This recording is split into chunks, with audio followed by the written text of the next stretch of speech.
승강현장공단 본사, 이제 진주 본사에서 사고 조사 업무를 수행을 하다가 최근 7월 1일자로 인적으로 발령해서 왔습니다. 네, 바로 시작하시죠. 제 고향은 이제 전라도입니다. 말을 하는 중에 전라도 말이 이제 계속 나올 겁니다. 방금 이제 구청장님께서 말씀하실 때 제가 긴장을 하고 바짝 알아듣게 신경을 써야 알아듣겠더라고요. 그리고 이제 제 와이프는 또 이제 대구 사람이에요. 대구 사람인데 친구가 대구 여자를 소개시켜준다 그래가지고 전라도 사람들은 대구 여자들은 이미지가 어떠냐면 다 이쁜 줄 알고 있었어요. 그래서 대구 여자랑 결혼해서 이제 잘 살고 있습니다. 근데 제 자녀들은 지금은 이제 살기는 경기도에서 살고 있는데요. 제 애들은 전라도 말도 알아듣고 경상도 말도 알아듣고 그렇습니다. 근데 이제 저희 장인 장모님은 여기 이제 그 월성동에 살고 계시는데 저희 부모님은 이제 광주 고흥분이고 전라도 토백이라고 경상도 대구 토백이 두 분이서 이제 상견례를 하는데요. 저희 장인어른 말씀은 대구에서는 결혼식을 여자집에서 한다라는 말을 경상도 말로 하셨어요. 대구 말로 하셨는데 저희 아버지는 그거 못 알아들으신 거지. 그래가지고 아버지가 왜? 그리고 저는 바로 하시는 말씀이 그게 전라도 우리는 아들인께 결혼식은 거시기 해봅시다 이런 거예요. 우리 장인어른이 거시기란 말을 모르잖아요. 우리 장인어른도 그래가지고 그 상견례 자리에서 서로 자기 말만 하다가 끝나버린 그런 게 기억이 나요. 네, 바로 시작하도록 하겠습니다. 네, 다음 장도 화분에 물 주는 매뉴얼이라는 말을 먼저 하고 가려고 합니다. 두 번째, 지금 말씀드리려고 하는 갇힌사고 발생 시 구조 매뉴얼이 있거든요. 근데 이제 제가 왜 이런 말을 하냐면 화분에 이제 물 주는 매뉴얼. 제가 어제 식물원에 가가지고 화분을 하나 샀습니다. 사무실이 저희 사고조사실에 근무할 당시에는 사고조사실이 너무 삭막해요. 남자들밖에 없고 매일 전화는 뭐 사람이 죽었네, 살았네, 팔이 달렸네 막 이런 전화만 하고 있어서 화분에 사무실 좀 분위기 좀 바꿔보자고 화분을 제가 개인 사비를 들여서 샀어요. 사서 주인한테 그랬죠. 꽃에 이 화분에는 물을 주는 매뉴얼을 달라 그랬더니 나를 쳐다보더니 일주일에 한 번 주세요. 그래서 내가 그랬죠. 근데 일주일에 한 번씩 맨 주는데 맨 다 죽던데요. 다시 한번 쳐다보더니 그렇다면 나무젓가락을 길게 헤쳐가지고 푹 찔러서 젖으면 주고 안 젖으면 젖어 있으면 주지 말고 말라 있으면 안 젖으면 그때 물을 줘라. 어떻게? 많이 줘라. 그러더라고요. 그러니까 그 주기가 언제냐고요. 그러니까 그게 일주일이에요? 그랬더니 그게 아니에요.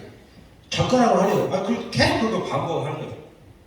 결국에 저는 갇힌사고 발생 시 구조 매뉴얼을 달라라고 했더니 계속 저렇게 그 식물원 주인은 계속 뭐 이런 이상한 이야기만 하는 거예요. 그래서 결국엔 이게 서로 아는 사람과 모르는 사람의 차이구나. 무슨 말을 듣고 싶냐면 갇힌사고 발생 시 구조 매뉴얼을 국회에서 계속 달라는 거예요. 그래서 그런 건 없다. 갇힘이 발생하면 그 구조 상황을 파악을 하고 이 승강기 구조도 알아야 되고 어떻게 이렇게 해가지고 하다 보니 구조 매뉴얼을 저희 자체적으로 만들어 놓은 게 책이 한 권이 이렇게 두꺼워요. 왜 두껍냐면 승강기는 종류별로 구조하는 방법이 다 다르고 그 승강기 구조별로 상황별로 다 다르고 사람이 다치는 자체의 상황에 따라서 다 다르기 때문에 이거를 한두 페이지짜리 매뉴얼로 줄 수 없다. 그래서 그러면 구조 매뉴얼을 내가 만들었더니 책이 두꺼운 한 권짜리 책이 나오더라는 거죠. 그 두꺼운 거를 국회에다 제출했더니 이런 거 말고 딱 볼 수 있는 거 이를테면 일주일에 한 번 물 줘라 이런 걸 달라는 거예요. 그래서 아 그렇구나. 나도 화분에 가서 화분 물 주는 메뉴를 달라고 했던 것처럼 다른 사람들도 다 이걸 원하는구나 라고 해서 2페이지짜리로 만들었습니다. 그거를 보여드릴게요. 그런데 그 2페이지짜리 매뉴얼이 전문가들이 봤을 때는 아 진짜 어리석은 매뉴얼이라는 거죠. 말씀드렸던 것처럼 일주일에 한 번은 화분에 물 주세요라고 똑같은 매뉴얼이니까 제가 설명드리는 매뉴얼이 정답은 아니다. 그리고 그나마 그냥 일주일에 한 번 식물은 일주일에 한 번 물 주면 될 거야 라는 정도 개념으로 봤으면 좋겠다 라는 것으로 먼저 이걸 말씀드리고 가겠습니다. 자, 그러면 여기 이제 관리 주체 가침 사고가 발생하면 관리 주체 행동 요령으로 딱 6가지만 정했습니다. 자, 비상통화 장치에 경보가 울리면 즉시 통화를 하고 칸의 이용객이 안심할 수 있도록 질식과 추락의 우려가 없음을 안내합니다. 자, 질식하지 않는다는 걸 안내를 해야 되는데요. 왜 그러냐면 엘리베이터에 갇힌 사람들 일단 두렵고 예전에 뭐 광고에서 2% 부족해 그러면서 막 질식하는 이런 장면이 나오는 이후로 이 승강기 공간에 엄청나게 많은 문의가 들어왔습니다. 엘리베이터에 갇히면 질식하는 줄 알아요. 그런데 질식하게 만들기가 사실은 더 어렵거든요. 그런데도 아직까지도 엘리베이터에 갇히면 질식한다고 생각을 하고 또 추락한다고 생각을 합니다. 대부분 사무조사를 하다 보면 엘리베이터가 떨어졌어요. 엘리베이터 사고가 났는데 엘리베이터가 떨어졌어요 라고 말하는 사람들이 대부분이에요. 왜? 엘리베이터가 뭐 문제라도 있으면 떨어질까봐 라는 그런 공포심을 항상 가지고 있기 때문에 뭐 문제가 있다면 항상 떨어졌다고 생각을 하시더라고요. 그래서 질식할 우려는 없고 추락할 우려가 없음을 안내하는 게 좋습니다. 자, 두 번째, 칸의 이용객이 임의로 판단해서 탈출할 경우에 승강등대로 추락할 수 있음을 안내하고 자, 탈출을 시도하지 않도록 당부해야 됩니다. 굳이 뭐 전화로 해가지고 문 열고 나오면 다시 떨어져 죽어요. 안에 가만히 있어. 이렇게 할 필요는 없고 자, 안에 가만히 있으면 특별히 문제가 없으니까 그냥 구조해줄 때까지 기다리세요 라고 말할 필요가 있다는 거죠. 세 번째. 세 번째, 칸의 이용객을 통해서 가침이 발생한 승강기의 위치와 정지하층을 파악해서 구조원에게 알려주는 게 이제 관리 주체로서 구조할 준비를 먼저 해달라는 거죠. 거기 뭐 지금 몇 층에 있고 상황 어떻다는 거, 뭐 1층에서 출발하다가 멈췄어요? 아니면 뭐 15층에서 내려오다가 그랬어요? 아니면 다 왔는데 뭐 멈췄는데 그랬어요? 어느 정도의 구조 요원에 도움이 될 만한 상황을 파악을 해서 알려주는 게 좋다. 네 번째, 비상알람을 통해서 갇힌 고장이 발생한 사실을 유지관리 업체 또는 119구조대에 알려서 구조를 청해야 됩니다. 자, 여기서 제가 뭐 또는이라고 해놨는데 어떤 현장에서는 119가 가까운 곳도 있고 어떤 이를테면 철원 이런 데들은 승강 유지관리 업체가 실제로 안 들어가 있어요. 여기에서도 좀 먼 벽오지 같은 데 있지 않습니까? 유지관리 업체가 없는 곳. 그런 곳들은 119가 더 가까운 곳들이 많아요. 그래서 내가 현재 위치한 곳에서 119 구조대를 부르는 게 빠르는지 유지관리 업체를 부르는 게 빠르는지 이걸 결정을 하셔가지고 하시는 게 좋다는 거죠. 자, 그러면 119 구조대에 알려가지고 구조를 했는데 119 구조대에서 문을 보통 열 때 문을 못 여는 경우가 있죠. 119 구조대도 뭐 많은 건 아니니까 119 구조대가 문을 못 여는 경우가 있습니다. 그러면 119 구조대는 어떻게 하죠? 유압자키 넣어가지고 이렇게 부시죠. 유압자키 넣어서 부시면 얼마입니까? 아시는 분 있으세요? 유압자키 넣고 보통 한 1,000만원씩 나옵니다. 1,000만원. 유압자키 넣어가지고 엘리베이터 문을 부셔버려요. 그래가지고 안에 있는 사람을 구조해내죠. 1,000만원. 엘리베이터에 문이 몇 개 있죠? 2개 있죠. 바깥에 문, 안쪽 문. 하나 부시고 2개 부시면 1,000만원, 1,000만원, 2,000만원씩 나요. 그런데 어떻게 잘못해가지고 문 다 부셨는데 여기가 아니네? 그럼 다른 층 가서 또 부시죠. 1,000만원, 1,000만원, 2,000만원, 3,000만원. 이렇게 나와요. 그래서 엘리베이터 회사 구조대가 빨리 구조하기 위해서 그러는 거고 엘리베이터를 구조를 모를 수도 있습니다. 그래서 119와 유지관리 업체를 같이 부르죠. 자, 그러면서 이게 어떤 겁니까? 엘리베이터 비상키죠. 엘리베이터 비상키입니다. 이게 잔대에 한 40cm 정도 되는 자입니다. 이 자를 현대거 엘리베이터 비상키죠. 이 자를 승강장 문 오른쪽 문의 중간 부위 문 중앙에서 20cm 떨어져서 거기에서 10cm를 올립니다. 그래서 왼쪽으로 요거로 5cm만 오다가 걸리는 부분이 있으면 그거를 잡고 걸리는 부분을 이 고리 여기 홈이 있거든요. 이 홈에다가 잡고 내리고 내림과 동시에 뭘 잡고 열어야 된다. 이렇게 거의 못 열죠. 일반인들은 못 열어요. 왜? 일반인들은 못 열게 하냐? 왜? 열쇠니까. 일반 열쇠니까. 열쇠는 아무나 열면 안 되잖아요. 그래서 엘리베이터 열쇠는 암호처럼 만들어 놨었어요. 근데 이제 이게 문제가 슬슬 문제가 되다 보니까 이거 이제 전 세계적으로 엘리베이터 문은 다 열쇠는 다 똑같이 통일을 시키게 됩니다. 통일을 시키고 난 이후에는 삼각형 모양의 비상 열쇠를 쓰는데 그 전에는 이런 키를 썼었어요. 그래서 소방관들이 문을 잘 못 여는 그런 경향이 있어서 모르겠네 퍽 부셔버리는. 그래서 이제 관리 주체는 이 키를 가지고 있다가 소방관이 오면 우리 그 키는 이겁니다 라고 해서 그걸 주고, 소방관이 혹시나 이 문을 못 열게 된다면 열 수 있는 방법을 잠깐 설명해 주면 소방관들도 다 열 줄 알거든요. 그래서 현장에 도착한 구조대에게 갇힌 상황을 알리고 기계실 또는 승강장 문 개방 키를 전달하는 것까지가 관리 주체 해주시면 됩니다. 자, 그리고 좀 이따 설명드리겠지만 구조하는 과정에서 구조 현장에 일반인이 접근하지 못하도록 안전조치를 하고 안내방송을 실시하고 차단막을 설치하는 등 안전조치를 실시하고 구조장에서 승강로 내로 추락하는 사고가 발생할 수 있으므로 관리자가 임의로 판단해서 직접 구조를 시도하지 말아야 됩니다. 자, 여기까지가 관리주체 행동 요령입니다. 다음 페이지. 자, 그러면 관리주체 행동 요령이 제가 방금 이렇게 설명을 하고 매뉴얼로 이렇게 잠깐 설명을 드렸는데 이게 법에 있습니다. 법에. 승강기 안전관리법. 보면 고시에 보면 승강기 안전 운행 및 관리에 관한 운영 규정이 해가지고 고시로 되어 있습니다. 행정안전부 고시로. 자, 승강기 안전관리자의 직무. 그래서 법으로 법 제29조 제1항 법률에 따른 승강기 안전관리자는 이렇게 해야 된다라고 법에서 정하고 있습니다. 다음 페이지. 자, 관리주체는 관리주체는 기계실 출입문 잠금 상태를 매일 확인해야 된다. 자, 관리주체는 기계실 온도 및 환기장치 작동 상태를 매일 확인해야 된다. 자, 엘리베이터 휠체리부터 호출버튼 및 등록 버튼의 작동 상태를 확인해야 되고, 표준 부착문의 부착 상태를 확인해야 되고, 자, 엘리베이터 비상 통화 장치의 작동 상태를 확인해야 된다. 자, 기계실 출입문 및 승강장 문 등 비상 열쇠 관리 상태를 확인해야 된다. 자, 이런 상태들을 관리 주체가 매일 하도록 하고 있는 것을 법으로 규정하고 있습니다. 자, 그러면 여기서 비상 통화 장치 작동 상태를 매일 확인해야 된다. 이거는 유지관리업체에서 한 달에 한 번씩 와가지고 봐주는 게 아니라 비상통화장치는 관리주체가 매일 확인해야 되는 일상 점검 항목으로 들어가 있습니다. 자, 그러면 관리주체가 비상통화장치를 확인을 잘 안 한 상태에서 어떤 사고가 난 적이 있냐면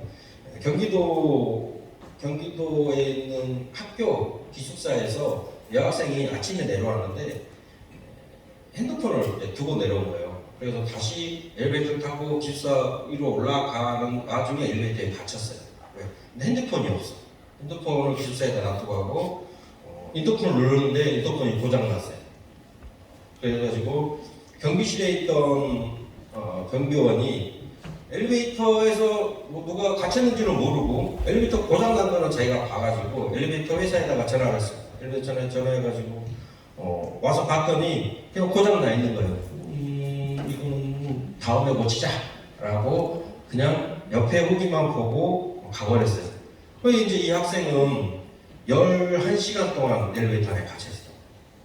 어떻게 찾았냐면 걔 부모가 일요일인데 부모가 전화가 안 되는 거예요. 애가 그래가지고 경찰에 실종 신고를 해서 경찰이 이렇게 학교에 찾아왔는데 엘리베이터를 타고 나간 엘리베이터를 탄 것까지는 보이는데 엘리베이터에서 나온 게 안 보여가지고 저 엘리베이터에 가보자 해가지고 새벽 1시인가 엘리베이터 안에서 웅크리고 있던 걸 확인합니다. 그런 사람이 있습니다. 자, 그래서 비상통화 장치는 일상적으로 관리 주체가 매일 확인해야 된다라고 법에 돼 있다는 거죠. 법에. 자, 그러면 법에 돼 있다는 건 뭐죠? 이게 나중에 이 여학생이 밖에 나와가지고 이제 정신적인 고통, 회생고증, 공황장애 이런 걸로 진단서를 끊고 관리 주체를 고발을 하게 되면 형사사건이 됩니다. 형사사건이 되고 관리 주체는 업무상 과실치상으로 입건이 돼요. 그러냐면 법에 있는 것을 지키지 않았다. 뭐 이렇게 되면 처리가 되는 거죠. 그래서 법에 고시가 된 안전관리자 관리 주체 행동 요령도 숙지해 주셔야 됩니다. 네, 다음. 자, 이 건은 아까 관리 주체 행동 요령 중에 구조 과정에서 추락할 수 있다라는 걸 보여드리고요. 여기 사람 한 명 서 있죠. 사람 한 명 서 있고, 이거는 이제 CCTV고, 이거는 재현한 겁니다. 사람이 한 명 서 있고, 여기 엘리베이터가 지금 이렇게 있는 거죠. 엘리베이터 이렇게 있는 겁니다. 그 엘리베이터가 이제 사람이 갇혀버렸어요. 밖에서 유지관리업체 직원이 와가지고 문을 열어보니까 사람이 여기 있는 거예요. 발이 여기 있고 사람이 여기 있는 거죠. 자, 그래서 안에 있는 사람이 밖에 있는 사람한테 지시를 합니다. 야, 너 저기 빨리 가서 의자 갖고 와. 의자를 갖고 와가지고 여기다 딱 놓습니다. 의자를 놓고 여기 있는 사람이 여기 지금 공간은 36cm밖에 안 돼요. 여기 있는 사람이 여기도 보시면 뭐 보이죠? 발이 보이나요? 발이 보이죠? 발. 이렇게 뒤로 이렇게 나오는 거예요. 이렇게 뒤로. 발을 내밀고 뒤로 이렇게 나오다가 이 공간 있죠? 이 공간. 이 사이 공간은 여기서부터 여기까지 공간은 낭떠러져요. 그래서 여기서 나오다가 여기 쏙 떨어져요. 승강로 안으로 떨어져서 중상을 입은 그런 사고. 지금 이 사람이 이렇게 아랫방으로 쳐다보고 있는 거는 벌써 이미 사람이 떨어져서 사람 떨어진 거 이렇게 보거든요. 그래서 이제 엘리베이터가 재층에 맞지 않은 상태에서 나오는 과정에서 탈출 과정에서 이런 사고가 발생한 경우들이 있다. 그래서 탈출 과정에서는 꼭 전문가의 도움을 받아서 나와야 된다. 말씀드리고 싶습니다. 자, 다음 페이지.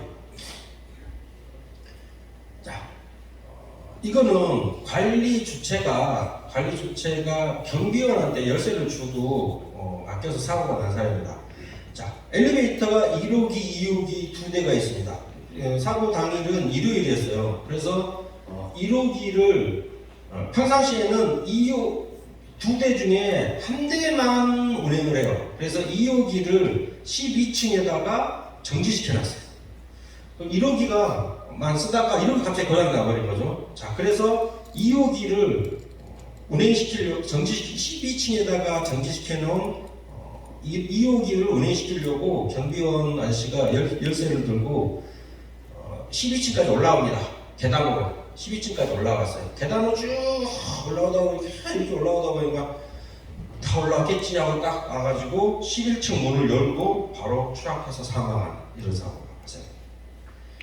자, 엘리베이터는 12층에 있는데 자, 11층에 와가지고 계단으로 쭉 올라와서 그냥 승강장 문을 열고 추락해버리는 이런 사고가 발생합니다. 자, 그럼 결국엔 이런 사고가 발생하면 누구 잘못일까요?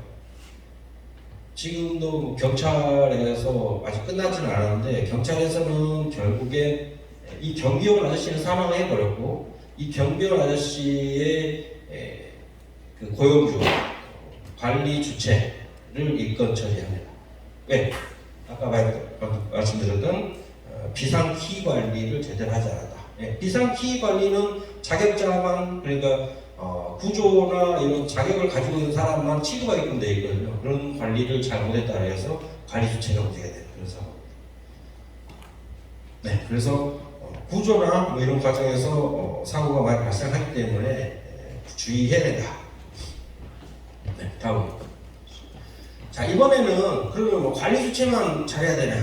자, 이용자 행동 요령입니다. 이용자 행동 요령도 법으로 규정하고 있고. 그렇게 지키지 않았을 경우에는 형사적, 그러니까 법적으로 보호해 주지 않습니다. 자, 이용자 행동 요령입니다.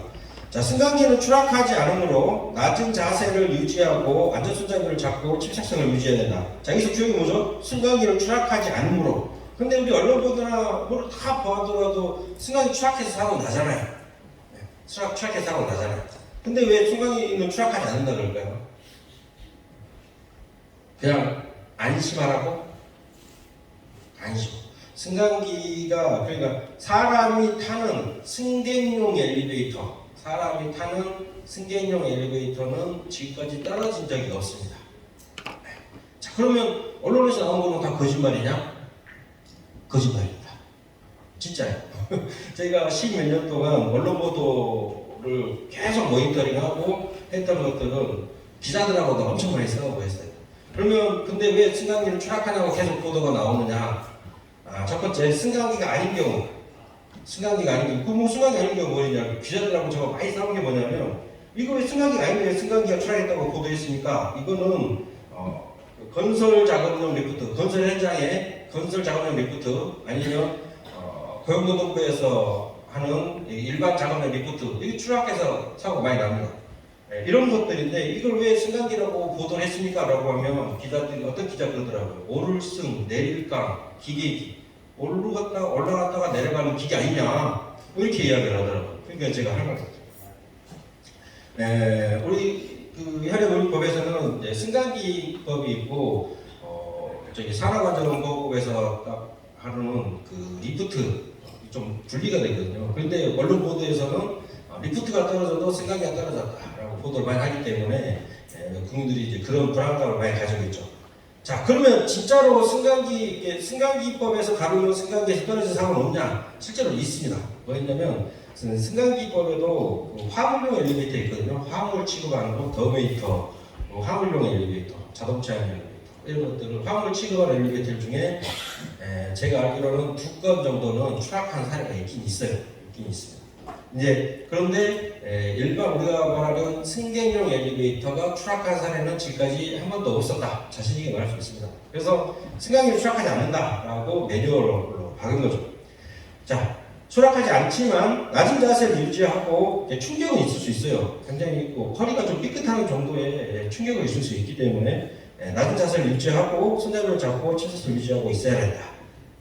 자, 두 번째, 칸의 조명이 꺼지더라도 비상 조명이 전등대으로 불안해하지 말까. 요즘에는 뭐 첨단 시대가 돼가지고 엘리베이터 안에도 배터리가 엄청 많이 들어갑니다. 여러 가지 배터리가 들어가요. 조명 배터리, 그리고 정전이 됐을 때 통화할 수 있도록 통화 장치에도 배터리가 들어가고요. 또 최근에 설치가 된 엘리베이터들은 정전이 되더라도 엘리베이터를 가까운 층으로 움직여줄 수 있는 정도의 배터리를 달아놓습니다. 그렇기 때문에 엘리베이터에 배터리가 엄청 많이 들어가요. 자, 그러면 뭐가 문제죠? 배터리는 또 방전이 되잖아요. 2년에 한 번씩 이 비싼 배터리를 다 교체를 해야 돼요. 그래서 최근에는 이런 비상시 대비한 배터리가 많이 들어가기 때문에 그거에 관련된 돈도 설정이 좀 많이 들어가고 있습니다. 하여튼 엘리베이터에는 배터리로 움직이는 조명대는 비상 조명등이 전등대으로 불안하지 않아도 된다. 세 번째. 자, 비상통화장치를 통해서 갇힌 사실을 외부 관리자에게 알려야 됩니다. 자, 엘리베이터는 통화장치는 이렇게 돼 있어요. 버튼을 누르면 관리 수체가 있는 경비실이나 관리실 이런 데로 통화가 됩니다. 자, 관리실, 경비실에서 전화를 안 받으면 일정 시간 동안 안 받으면 대부분 한 30초 이내에 안 받으면 이게 엘리베이터 회사로 옮겨집니다. 엘리베이터 회사로 자동으로 전화기로 해서 옮겨져요. 근데 이제 그 과정에서 한 번 누르고 안 누르면 통화 안 되는 경우도 있고, 그래서 회사가 좀 다르긴 한데 전화 벨을 비상 벨을 이렇게 몇 번씩 눌러보면 결국엔 엘리베이터 회사로 통화가 됩니다. 자, 그래서 인터폰으로 구조 요청을 하시고요. 네 번째, 비상통화 장치는 외부 거절에 연결이 안 되더라도 승강 유지관리 업체로 전환이 됩니다. 그래서 갇힌 사실을 알려야 되고, 통화 안 되는 경우에 휴대전화로 하고 비상연락전화로 휴대전화로 119에 연락하시면 되겠습니다. 또 휴대전화 119가 또 휴대전화가 통화가 안 되는 경우가 또 꽤 많죠. 네, 다섯 번째. 자, 통화가 안 되고 휴대전화도 안 되는 경우에 승강기를 두드려서 갇혀 있는 것을 외부에 알려야 됩니다.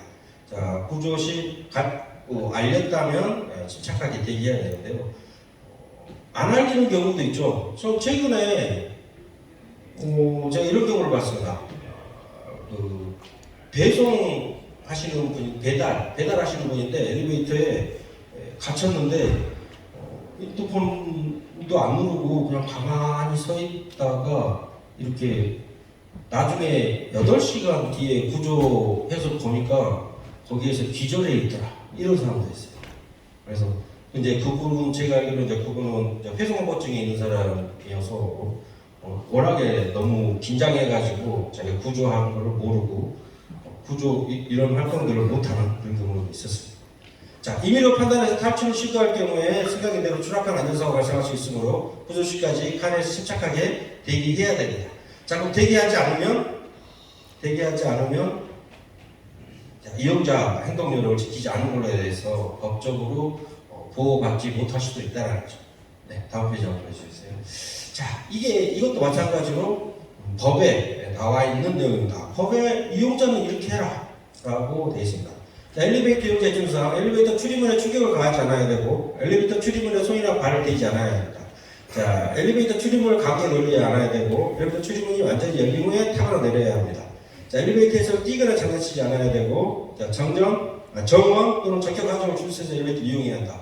뭐 이런 내용들이 우리가 선생님들 여러분들도 이용자시지만 이게 법으로 정해져 있고 이 법에 정해져 있는 걸 지키지 않았을 때에는 법적으로 보호해주지 않는다라는 걸 모르셨을 거예요.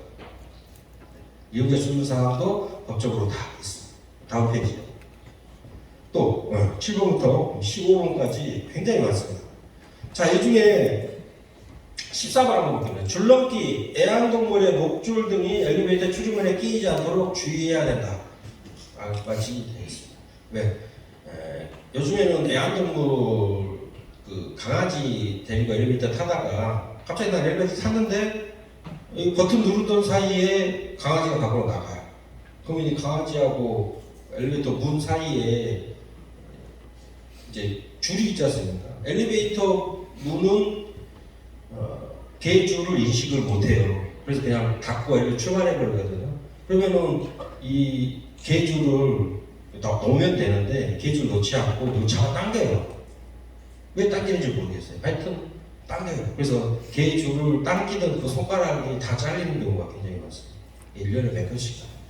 자, 그런 경우에는 결국엔 그 피해자 손가락 잘리신 그 피해자들은 왜 그 사이에 있었는데 문이 열리지 않았다라고 주장을 그래서 기계가 문제가 있다.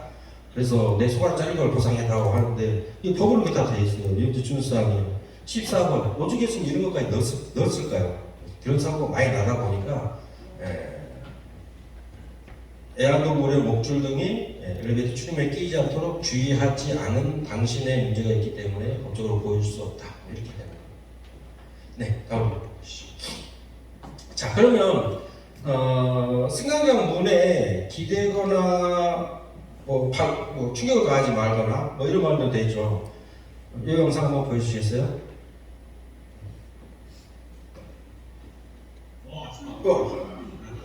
날라차기 제대로 했죠. 날라차기 그대로 있으면 되는데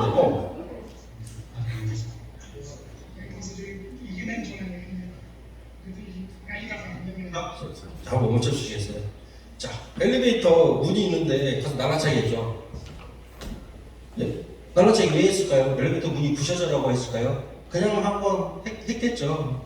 설마 문이 부서지겠어요? 저기 있는 출입문 제가 날라차기로 부서지겠습니까?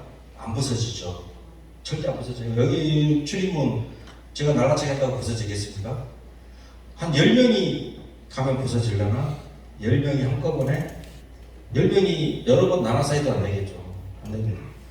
자, 엘리베이터 문은 어떻게 생겼죠?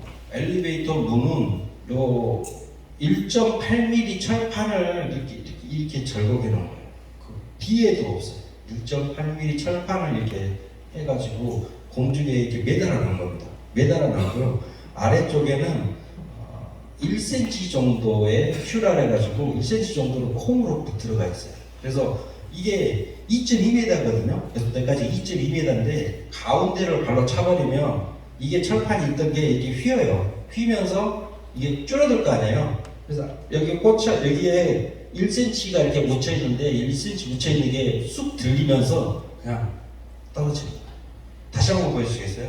그래서 여기에 공중에 이렇게 매달려 있어요.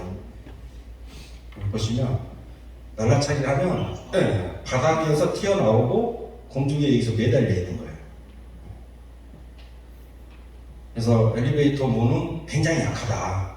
굉장히 약합니다. 근데 이제 이런 걸 모르고 날라차기를 하거나 부시거나 이런 사람들이 꽤 있죠. 그래서 여기에 뭐라고 써있죠? 여기에 기대지 마시오, 손대지 마시오 써있죠. 네. 기대지 마시오, 손대지 마시오. 오지겠으면 충격을 가하지 마세요가 아니라 기대지도 말라고 해놨을까요? 그래서 이거는 엘리베이터에 속에 문제가 있을 수도 있으니까 기대지 말라고 하는 거죠. 자, 그래서 승강장 문의 실체 일부 또는 전동 스쿠터, 전동 휠체어로 충격을 가했을 경우에는 그냥 떨어져 버립니다. 이게 이제 사람이 날라차게 한 거고, 저쪽 영상은 전동 스쿠터로 갖다 받은 건데, 사람이 힘이 더 셀까요? 전동 스쿠터가 힘이 더 셀까요? 전동 스쿠터가 힘이 엄청 더 셉니다. 사람이 보통 70km라고 하고, 70km인 사람이 다 충격을 가하고 하고, 전동 스쿠터는 200km가 넘어요. 기계는 140km 정도 되고, 안에 탑승한 사람이 60km 정도로 보통 보거든요. 그래서 200km인 물체가 시속 15km 정도로 가버려요. 시속 15km 정도로 때리면 다 부셔집니다. 다 부셔져요. 그래서 관련된 사고가 대구에서도 계속 나고 전국에서도 계속 관련된 사고가 나고, 사고가 났다 하면 대부분 상황사고입니다. 자, 그러면 이분들의 특징은 뭐냐면 엘리베이터가 여기 있을 것이다 라고 생각하는 거예요.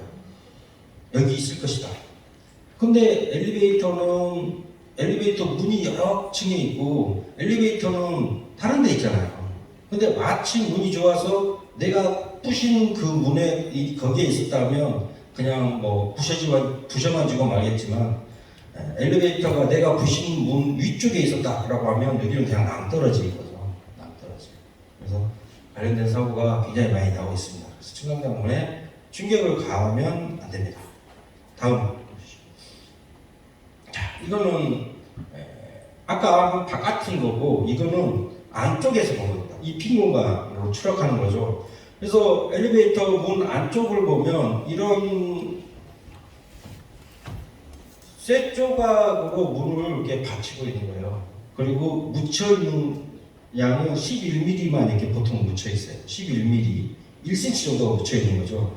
1cm 정도가 묻혀 있다가 문에 충격을 가하면 그냥 쏙 빠져버리는 겁니다. 네, 다음. 자, 그러면 튼튼하게 만들면 되지 않겠느냐? 튼튼하게 만들면 되죠. 그래서 튼튼하게 만들었어요. 보통 예전에는 이 상태였었거든요.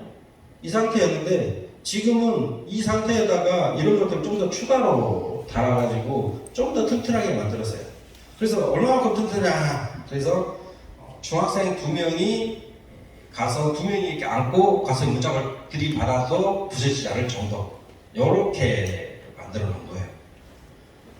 그러면 왜 중학생 2명이 가서 부딪힐 정도로만 했느냐라고 하면 이것보다 더 세게 만들면 되겠냐, 전동 스쿠터 갖다 받아도 아무 소식이 안 되지 않냐라고 하는데, 그렇게 되면 이제 돈이 더 들어가는 거죠.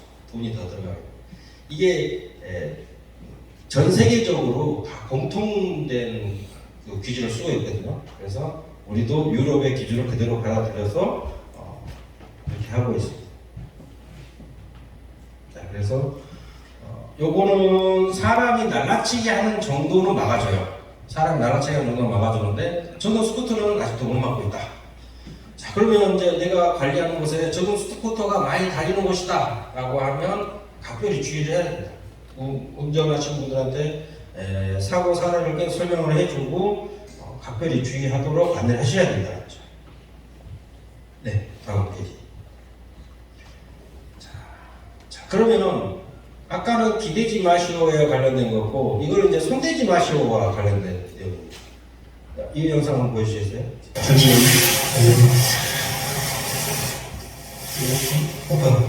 네, 이제 모형소를 가지고 여러분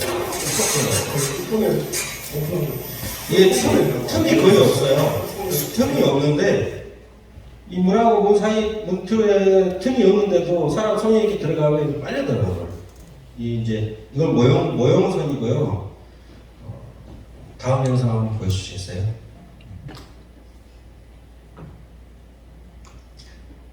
요즘 뭐 엘리베이터 타면 다 핸드폰 다 보죠. 꼬마 애들은 근데 엄청 잘 관리하셔야 돼요.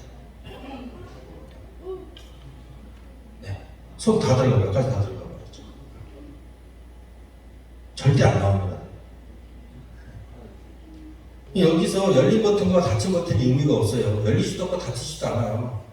지금 이렇게 했으면 여러분 생각에 닫힌 버튼을 눌러서 닫으면 나오겠죠? 안 나옵니다. 안 나와요. 그러면 결국 어떻게 해야 돼요? 이쪽 문을 바로라고 하죠. 바로 같은 건 놓고 이렇게 문을 부셔야 됩니다. 이 경우에는 문을 부셔야 돼요. 손을 빼버리면 여기 있는 여러분 손 보시면 손에 바로 뼈죠. 손 껍질하고 바로 빼잖아요. 잡아 빼면 여기 있는 그 뼈까지 다 드러나버려요.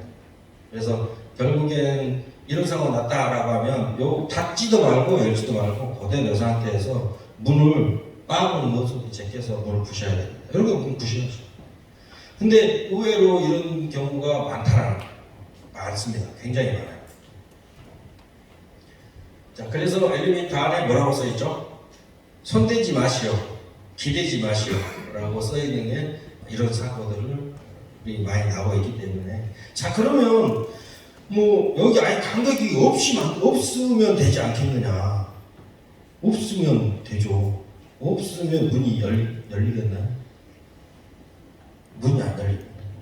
없으면 문이 안 열리고, 없게 하기가 사실 실제로 좀 어려워요. 기술적으로 어렵고, 어떤 데는 TK 엘리베이터 그런 데는 여기다가 센서를 달아가지고 센서를 달아서 물체가 왔다라고 하면 엘리베이터 그 자리에서 멈춰버리는 이런 기술들이 있어요. 그리고 여기다가 솔 같은 걸 달아놔가지고 끼지 않도록 이런 기술들이 있는데, 센서를 여기서부터까지 달아놔가지고 할 경우에는 센서에 이물질이 너무 많이 노출돼가지고 고장이 너무 잦는 거죠. 그런 기술적인 문제들도 있습니다. 네, 그래서 기대지 마시오, 손대지 마시오, 이런 내용들이 있는 거죠. 네, 다음 페이지. 자, 그러면 엘리베이터 안쪽에 보면 문 안에 이제 손이 이렇게 들어간 거잖아요. 여기서 문에 손을 들어간 거잖아요. 이 안쪽에는 굉장히 날카롭게 돼 있어서 함부로 여기 손을 빼면 크게 다친다는 그런 내용입니다. 네, 다음. 자, 칸의 패널 하부 끝단 절단면의 베일입니다. 이거는 우리나라에 총 3건이 발생했습니다. 총 3건이 발생했었고요. 구미에서 한 번 발생했고, 전주에서 한 번 발생했고, 이천에서 한 번, 총 3번 발생했는데, 뭐냐면, 우리 이런 일반 건물의 걸레바지라고 맨 아랫부분에 보면 걸레바지라고 한 10cm 정도 되는 턱이 있잖아요. 까맣게 되어 있잖아요. 엘리베이터 안에는 킥플레이트 발판이라고 이 끝부분에 이게 발판이 되어 있는데 이게 좀 안으로 좀 들어가 있어요. 그러면 결국에 이 외장 판넬이 좀 튀어나와 있는데 이 외장 판넬 이 끝부분이 날카롭게 되어 있는 경우가 최근에 날카롭게 된 경우가 있습니다. 그래서 이게 뭐냐면 이게 제 발인데요. 엘리베이터 끝부분에 이렇게 딱 끝에 딱 대고 있다가 갑자기 앞으로 확 올 때 아킬레스건이 끊어지는 이런 사고가 발생하고 있습니다. 우리가 총 3번 발생했고요. 대부분 3건 다 꼬마의 초등학생들하고 유치원생들한테 발생했습니다. 여기 위치가 성인들은 신발을 신는다면 아킬레스건 위치가 아닌데 꼬마애들은 이 끝부분에 붙어 있다가 나오면서 아킬레스건이 끊어지는 이런 사고가 발생했습니다. 그래서 혹시라도 이 사고가 발생, 세 건이 발생하는데 한 건이 발생할 때마다 제조사에 연락을 해서 날카롭지 않게 해라. 그리고 유지관리 업체에다 다 연락을 해서 날카로운 게 있는데 다 확인해라 라고 하는데도 계속 이런 사고가 나고 있습니다. 저희도 또 검사하다가 좀 끝부분 날카로운지 아닌지 한 번씩 보고 있는데 그래도 최근에 서 사고가 나고 있지 않지만 엘리베이터 그 안에서 아킬레스건이 끊어진다는 사고는 좀 너무한 큰 사고잖아요. 그래서 이런 사고도 있더라. 네, 다음 페이지. 자, 브레이크 이상에 의해서 개문 출발. 개문 출발이라고 하면 문이 열려 있는 상태로 엘리베이터 출발하는 거죠. 이게 이를테면 버스가 내가 문이 열려서 내리려고 하면 아직 다 안 내렸는데 버스가 출발한다든지, 지하철을 내가 타려고 하는데 문에 끼었어요. 근데 그냥 출발해버린다든지, 뭐 이런 거죠. 엘리베이터도 문이 열린 채로 갈 수 있습니다. 왜? 고장나면. 자, 엘리베이터는 기계가 운전하죠. 자, 버스와 지하철은 뭐 무인도 있지만 그래도 사람이 운전하잖아요. 사람이 운전하는데 저기 뭐 사람이 있네? 이러고 멈추고 할 수 있는데 엘리베이터는 기계가 그냥 운전합니다. 기계가 운전하기 때문에 문이 열린 채로 고장이 난다면 문이 열린 채로도 움직일 수 있어요. 이거 보시겠어요. 그냥 타려고 하는데 엘리베이터가 가버려요. 가버리죠.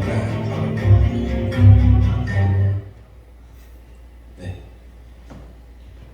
다시 한번 보시겠어요. 여기 중간에 끼어 있다면 지금 왜 넘어지냐면 문 열리자마자 엘리베이터 문 가고 있거든요. 가고 있기 때문에 발이 걸려서 넘어지는 거예요. 그 사람이 여기 계속 엎드려 있었다면 골반이 여기에 끼는 거죠. 골반이 끼는 거고 좀 더 나가가지고 다리가 끼게 되면 다리는 대부분 절단까지 가더라고요. 다리는 절단되는 거 많고 엉덩이, 골반이 끼게 되면 골반 뼈가 부러진 정도로만 해서 멈춰 있어요. 기계가 더 이상 사람 끌고 가지 못하더라고요. 근데 기계가 이제 뭐 다른 방식으로 고장이 나면 골반이 걸리더라도 골반같이 또 으스러뜨리면서 가는 경우도 본 적이 있습니다. 그래서 자, 요즘에 어떤 공공기관 건물에 가보면 엘리베이터 문 열리면 그 앞에 이렇게 띠로 돼가지고 엘리베이터가 도착하면 뭐 있는지 제 위치에 있는지 확인하고 타세요 이런 거 보는 거 있죠. 자, 엘리베이터를 하는 사람들은 제일 두려워하는 게 이 개문 출발이에요. 왜? 대부분 이렇게 하면 다리가 잘리거나 사망하는 경우가 많거든요. 이런 경우 어떤 경우에 대부분 사고를 나냐면 하여튼 기계실에 있는 브레이크 장치가 고장이 나면 이런 사고가 나는데 이런 사고를 예방하려면 엘리베이터가 한번 문이 열리잖아요. 그럼 한 템포 딱 쉬어 타는 거예요. 이런 사고가 어떨 때 나냐면 문이 열리자마자 엘리베이터가 출발하거든요. 이렇게 좋은 점. 그러면 분명히 걸려서 넘어지면 다리가 끼는 거예요. 그래서 엘리베이터 하시는 분들은 문이 한번 열리면 한 템포 딱 쉬고 이렇게 딱 타는 그런 버릇들도 있어요. 왜? 개문 출발 사고 굉장히 무섭거든요. 개문 출발 사고는 브레이크 고장으로 나는 거고 기술적으로 굉장히 어렵고 굉장히 큰 사고다. 말씀드리겠습니다. 네, 다음 영상. 네, 이거 이제 우리들은 잘 못 보는 거죠. 이거는 잘 못 보는 건데 기계실에 보면 이제 브레이크 장치예요. 기계실에 있는 브레이크 장치가 문제가 돼서 사고 나는 거고, 이거는 이제 정기적으로 브레이크를 열어주는 브레이크에 전기를 공급해주는 장치가 문제가 돼서 사고가 나는 경우, 브레이크가 고장 나는 경우 이런 경우도 가끔 있습니다. 자, 이런 것들도 그래서 교체를 잘 이루어져야 되고 정비도 잘 이루어져야 되겠습니다. 네, 다음 영상. 자, 이번에는 비전문가가 승강장문을 임의로 개방하던 중에 떨어지는 사고입니다. 이 영상 한번 보여주시겠어요? 여기는 이제 대부분 보여드린 영상들은 다 중국에 있는 영상들이고요. 뭐 어떤 이유인지 모르겠지만 사위라고 하더라고요. 사위가 문을 열었는데 장인이 한번 건강하다 떨어져 버렸어요.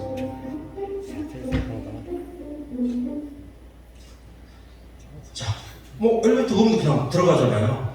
그래서 저도 이제 사고조사를 하다 보니까 이렇게 이러던 분들 중에 이제 사망하지 않고 그냥 부상만 당하는 사람들을 면담을 해보면, 아니 엘리베이터 없는데 왜 떨어지려고 들어갔습니까? 너무 자연스럽게 들어가 버리잖아요. 그래서 물어봤더니 자기는 항상 엘리베이터 문이 열리면 안에 엘리베이터가 있었으니까 없을 거라고 상상도 못했다. 또 불이 꺼져 있는 줄 알았다. 이렇게 이야기를 하세요. 그래서 불이 꺼져 있으니까 안에 들어가서 불을 켜야지, 이런 생각들을 했다라는. 그래서 문이 열리면 당연히 엘리베이터가 있다, 카가 있다, 이런 생각들을 은연중에 가지고 있기 때문에 이런 상황들이 나더라. 그래서 저희도 이제 그 사고 CCTV 영상들을 보면 뭐가 그 귀신이 끌고 가는 것처럼 그냥 자연스럽게 그냥 떨어져 버려요. 이렇게 그냥 난 떨어지는데 너무 자연스럽게 발을 디더라고요. 그래서 스트라크에서 사망한 사람들이 굉장히 많습니다. 자, 그러면 이런 사례들은 관리 주체의 과실로 인정이 돼요. 네, 비상키 관리를 잘못한 이런 사례로 인정이 되기 때문에. 요것도 영상 한번 볼 수 있을까요? 없습니다. 영상이 없습니다. 네. 다음 영상, 다음 커트. 자, 닫히는 문에 부딪혀서 넘어지는 사고입니다. 네, 한번 영상 보실까요? 이용자가 목적 한층에 도착하였으나 인지하지 못하고 있습니다. 도착 사진을 기획한 이용자가 다치고 있는 문 쪽으로 접근합니다. 다치고 있는 승강자 눈에 충돌하여 중심을 잃고 넘어지는 사고가 발생했습니다.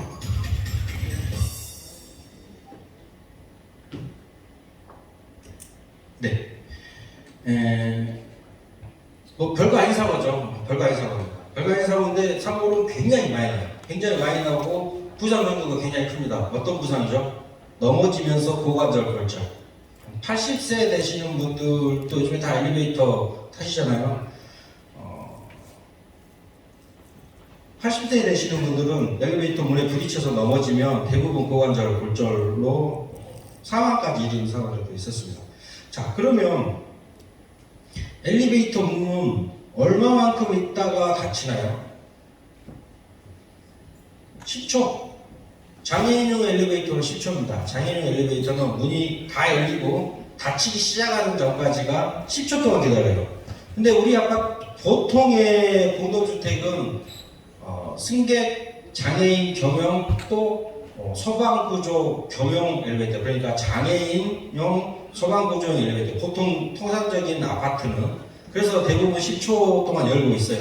그런데 내가 오피스 건물, 어디 상가를 갔어요. 상가를 가는데 우리 아파트처럼 10초이겠지 하고 이렇게 가는데 보통의 상가는 3초입니다. 3초 만에 닫히기 때문에 자기 집에서 닫히는 사례들은 잘 없고 다른 곳, 상가나 이런 데 가가지고 빨리 닫히는 문에 부딪혀서 넘어지는 사고들이 굉장히 많습니다. 자, 그러면 3초면 잘못된 건가요? 잘못된 게 아니죠. 생각이 법으로 장애인용만 10초 이상 유지하게끔 되어 있고 나머지는 그냥 자율이에요. 왜 그러냐면 이 닫히는 시간에 따라서 운송량에 문제가 있기 때문에 닫히는 시간은 규제를 하고 있지 않아요. 자, 그러면 우리 아파트는 장애인이 한 명도 없다, 안 산다. 그렇기 때문에 3초로 바꾸자, 이렇게 해가지고 바꾼 사례가 실제로 있습니다. 그런데 거기서 다른 곳에 살던 장애인분이 와가지고 다쳤어요. 그러면은 어떻게 될까요? 관리주체 입건됐습니다. 관리주체 입건됐어요. 장애인용에 맞게 10초로 해야 되고, 자기들이 그냥 동주민들이 장애인이 안 샀기 때문에 합의해서 3초로 바꾸더라도 법을 위반한 걸로 돼서 그런 문제점이 있습니다. 자, 그러면 이런 경우도 있죠. 닫히는 문에 부상을 당하지 않기 위해서 내가 먼저 탄 사람이 열린 버튼을 눌러준 경우이죠. 열린 버튼. 자, 열린 버튼은 어디 있습니까? 딱 타면 왼쪽에서 아래쪽에 왼쪽 거딱 열린 버튼은. 우리 집은 우리 보통 아파트는 엘리베이터를 타서 왼쪽으로 와가지고 내 버튼 누르고 왼쪽을 딱 눌러주면 열림이라고 말이죠. 오른쪽 거. 큰 엘리베이터는 양쪽에 버튼이 있잖아요. 그래서 타가지고 내 생설정 버튼 누르고 열린 버튼 딱 누르고. 그런데 이제 이게 헷갈리는 경우가 있어요. 대전에서 있었던 일인데요. 대전에서 있었던 일인데 병원입니다. 대전에 있던 병원인데 병원에 엘리베이터 사람들 많이 기다리잖아요. 많이 기다리는데 엘리베이터를 딱 타요. 타자마자 오른쪽으로 가서 버튼 누르고 열린 버튼 눌렀는데 문이 닫혀버려요. 그래가지고 다치던 사람의 할머니가 문에 부딪혀가지고 넘어졌는데 CCTV를 보니까 다쳤던 사람이 다시 열린 버튼을 다시 눌렀어요. 자기가 닫힌 버튼을 잘못 눌러버려요. 그래서 그 닫힌 버튼 누르는 바람에 문에 부딪혀서 할머니가 넘어졌는데 어떻게 됐을까요? 죽어버렸어요. 그런 경우가 있어요. 이제 그 사망하신 분은 그 병원을 찾아온 말기 암 환자, 시한부 3개월 남으신 분이 마지막으로 병원 치료를 받아보겠다고 이렇게 하는데 문이 와서 팍 부딪혀서 넘어져 버렸죠. 그래서 넘어지면서 고관절이 부러졌어요. 말기 암 환자인데 고관절이 부러졌어요. 그러면 여러분들 어머니라면 수술하시겠어요? 말기 암 환자 3개월 마지막 남은 3개월 시한부 판정을 받은 어머니가 병원에 왔다가 고관절이 부러져버렸어요. 그래가지고 이걸 수술을 하던 중에 사망하시고 이런 사례도 있었어요. 그래서 문닫힘 안전장치가 굉장히 비싸죠. 자주 고장나고. 그런데 사고도 굉장히 많아요. 그래서 관리하시는 분들은 문닫힘 안전장치에 대해서 관리를 굉장히 잘 해주셔야 되고, 열림 시간, 닫힘 시간 이런 것들도 굉장히 많이 체크해 주셔야 되고, 또 이런 경우도 있습니다. 지하가 있는 건물 있잖아요. 엘리베이터가 내려왔어요. 내가 막 타려고 그래. 막 타려고 하는 순간에 업 다운 있지 않습니까? 여기 업 다운 있잖아요. 문이 막 닫히려고 하는데 내가 업 버튼을 누르면서 타. 그 업 버튼 누르면 어떻게 되죠? 열리잖아요. 근데 엘리베이터는 내려가려고 하고 있었어요.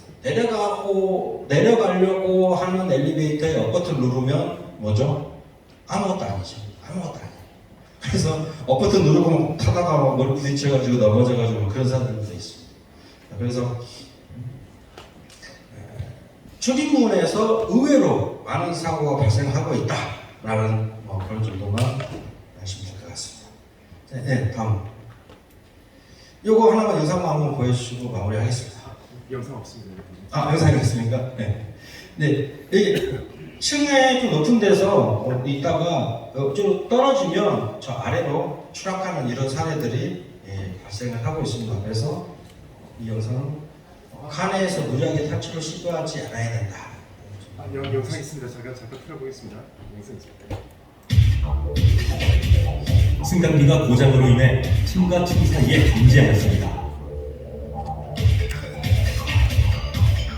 구조 요청 없이 승강장 문을 강제로 열고 탈출을 시도합니다. 승강장으로 빠져나오려던 이용자는 몸의 중심을 잃고 열려있던 승강장 문을 통해 승강로로 추락하는 사고가 발생했습니다. 네, 그래서 승강장에 갇혀있던 그리고 승강장 문과 관련된 이런 사고들에 대해서 쭉 설명을 드렸습니다. 네, 아까 매뉴얼에서 말씀드렸던 것처럼 어떤 한 가지 그 매뉴얼, 그러니까 6가지 안전수칙, 이용자는 갇혀서 어떻게 해야 된다, 관리주체는 갇혀서 어떻게 해야 된다라고 간단하게 매뉴얼을 설명을 드렸지만 각 기종마다 그리고 상황마다 구조와 탈출하는 방법들은 다 여러 가지 상황이 있기 때문에 제가 설명드린 그런 매뉴얼로만 꼭 할 게 아니라 내가 우리 현장에서 우리 현장 상황에 맞게 어떻게 준비해야 될지 한번 고심하는 시간이 됐으면 좋겠습니다. 이 상황을 마치겠습니다. 감사합니다.